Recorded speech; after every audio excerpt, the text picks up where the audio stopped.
Scream is a horror franchise that I'm sure many of you are aware of. It started back in 1996 and continues to this day with the recall installments of the franchise, which began with 2022's fifth installment, which is also called Scream. In this video, I will talk about Scream, the one from 96, not the Scream from 2022, which is a continuation of the events of the previous Scream movies. I'm instead going back to the very beginning, Scream. Are you confused? I don't blame you. As a prior warning, there will be spoilers in this video.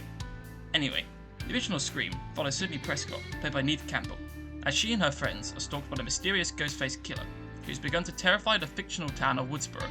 As the film progresses, the potential victims begin to realise that in order to survive, they're going to have to play by the rules of a slasher film. Scream was directed by horror film icon Wes Craven, director of the first Nightmare on Elm Street film. Craven would direct the first 4 Scream films, and his trademark style and perfect sense of atmosphere are in full effect. The opening of the film is iconic. I'm sure at least aware of what happens. It's one of the most effective rug pulls in cinema history. Drew Barrymore, a well-known actress, plays the role of Casey Becker, alone at home answering what she expects to be a normal phone call, only to be met with the voice of Ghostface, played by Roger Jackson. Ghostface begins to taunt and menace Casey, before eventually killing her boyfriend and then Casey herself. From this point on, the audience feels as if anyone could be killed off at any moment, and it just makes the film more intense. Ghostface is a great villain, and its design adds to the mystery of whom the killer could be. It could be you. It could be me. His costume hides his real shape, meaning the audience can't quite pin down who he is supposed to be. But we also know that he's a normal person. He doesn't have the supernatural abilities of, say, Freddy Krueger, or the zombie immortality that Jason Voorhees has. It's quite obvious that just like the victims, Ghostface has to play by the rules of a horror film in order to achieve his goals. The script is also fantastic. Scream was written by Kevin Williamson, and it has a perfect self-aware quality. The characters of Scream constantly talk about horror movies, and the way horror movies work. Randy, played by Jamie Kennedy, the film's resident film nerd, makes for a great sense of humour in a self-aware style. There's a formula to it. A very simple formula. Everybody's a suspect. His rationalisation of how to survive the killings is very funny.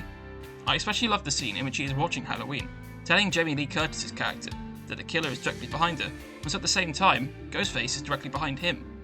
As this is all happening, another character is watching Randy and trying to tell him that Ghostface is behind him. I also really like the character Sydney. Seeing her attempt to figure out why she's seemingly become the primary target of Ghostface makes for a great narrative tool. I also enjoy how she's got a great sense of self-preservation. She's confused and scared at the events going on around her, yes, but she also doesn't take any crap from anyone. And when she decides that enough is enough, and she's going to take matters into her own hands, it makes for an awesome payoff. David Arquette's Dewey makes for a great comic relief character. Seeing him politely bumble his way through the various events of the film, whilst also showing his fierce loyalty to that of his sister and Sydney, is great stuff. His romance with Gail Weathers, played by Courtney Cox, is genuinely quite sweet.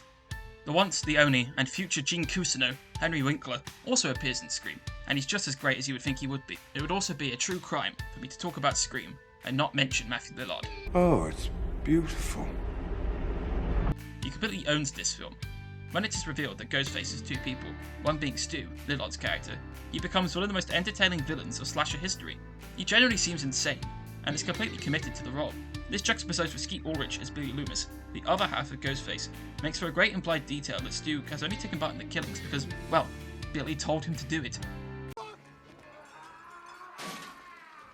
you really call the police? You with your sorry ass, My mom and dad are gonna be so The film is also incredibly intense. You feel the weight of the wounds and trauma that the characters go through as the story progresses. When the film transitions into the final set piece, the film becomes a fatal game of hide and seek, but Sydney can't trust anyone, and begins to believe that anyone in the building could be Ghostface. It's very, very thrilling. Scream is a great film, and upon watching it, it becomes quite obvious why most modern slasher films follow its template. It's a really great time, filled with intense sequences and self-aware campy humour. I'm sure you'll enjoy it. Careful. This is the moment when the supposedly dead killer comes back to life for one last scare.